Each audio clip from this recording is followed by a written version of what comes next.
So let's see what we can learn in this practice point between Holger Rune and Denis Shapovalov. Now, this video is courtesy of 12K GP Tennis on YouTube. Make sure you subscribe to their awesome channel. I've put their link in the description below.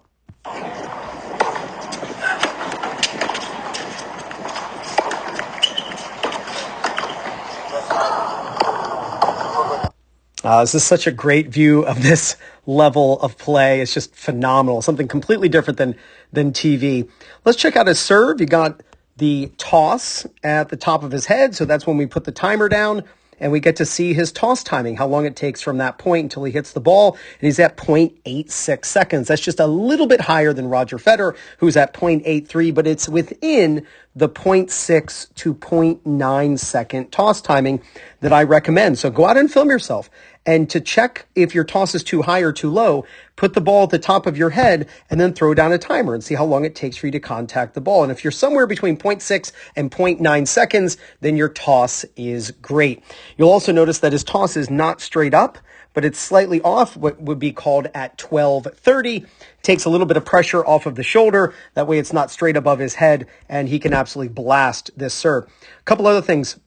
You notice as he's striking the ball, you can see his non-hitting hand up against his body. That's going to help slow his body's rotation down in order to accelerate the racket. And that acceleration turns into a bent elbow, just like Ben Shelton, with great pronation and strings facing off to the side. You can see his body, by the way, is facing off to the side. He's not facing his target. He's actually facing off to the side as he strikes the ball. Now, I'm sure someone's going to say, that's because it was on the ad side. Well, let's look at the do side here. Check this out.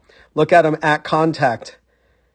Look where his body is facing. His body is facing this way, especially his hips. Like look at his hips. Hips are facing that way. So it doesn't matter deuce or ad side. If you're right-handed, you want to be facing off to the right of your target as you're striking the ball. Now, let's look at the strategy here. You can get a weak return, where we see a weak return from Denis, and Holger kind of misjudges this right here. Takes a step back. He's like, whoa, this ball is going to be super short. Now, when Holger gets to this ball is below net level. If you run forward and you're dealing with a ball that is below net level, you are going to have to hit an approach shot, not a forcing shot. If you're playing the ball up here, if you're playing the ball above net level, you can really drive this thing and look to put the ball away. But when the ball is below net level, you've really got to spin this ball and bring this ball down. You can see him hit this ball with a lot of spin. The racket goes from below his hand to above his hand, right? Strings are closed. This is just absolutely key for topspin. Tilt your strings down. He swings away from his body and he makes that move. So there's a ton of topspin on this ball. You'll also notice his footwork. He gets up to this ball. Look at his upper body. Look how calm he looks, even though he was sprinting. Like, whoa, this ball's super short. And all of a sudden he gets super composed with his upper body. Love it. But look at the footwork that he uses. This is what I call a front foot hop. It's when you're running forward, you plant on the front foot. Well, every action has an equal and opposite. So if he swings his right arm forward, his right leg is going to swing back. So he's going to have to hop on his left foot. Watch his left foot is down, and watch how he has to hop on his left foot. The reason he's hopping is because his body is going forward. And if he didn't hop, he'd just fall flat on his face, because every action, his arm has a reaction leg.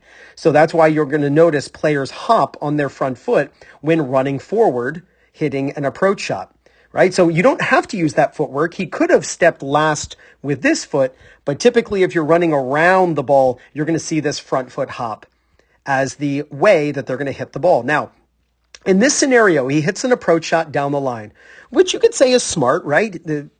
Holger's on the left. If he hits the ball to the right, then it's going to be, maybe a pretty easy shot with Denis's forehand down the line. So he keeps the ball in front of him. I'm a big fan of keeping the ball in front of you on an approach shot, bringing the opponent to you, right? Because Holger wants to be standing here, which you can see he's in position, bisecting the down the line and cross-court pass, so he's in between them. So by hitting the approach shot down the line, he doesn't have very far to go to get into position for Denis's passing shot or attempted passing shot. Now let's look into the split-step timing, because this is something that can be a little confusing, right? Because you hear like, oh, split-step as your opponent hits the ball. Let's look at Holger and the timing of his split-step.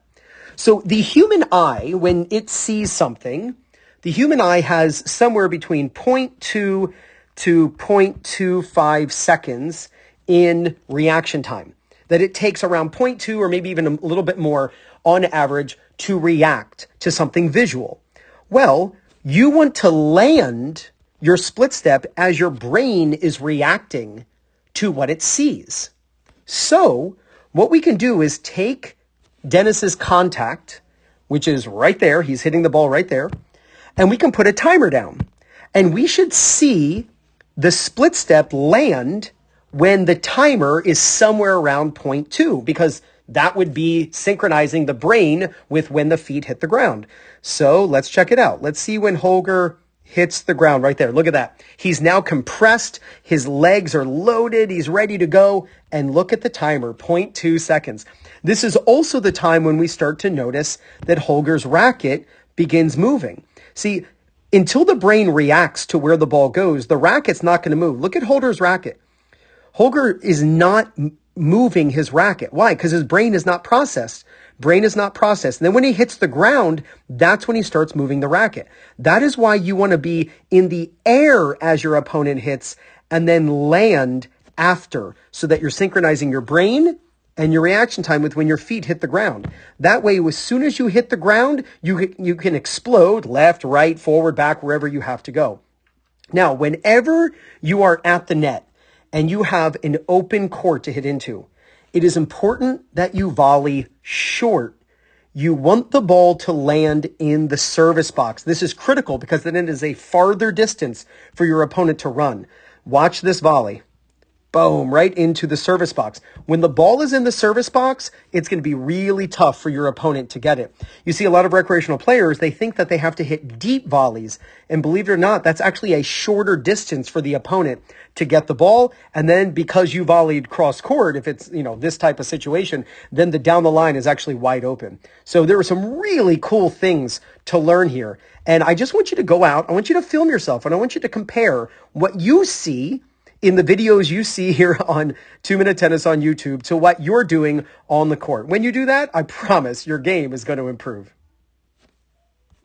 Now, if you'd love to use the same strategies the pros use to win their matches, then you got to pick up the Singles Playbook by Fuzzy Yellow Balls. It's all broken down by the type of opponent you play against. And it's over 50 pages, strategy after strategy. And what's really cool is each page comes with a QR code, so you can watch a video of exactly how to use each strategy. Just use my link in the description and pinned in the first comment.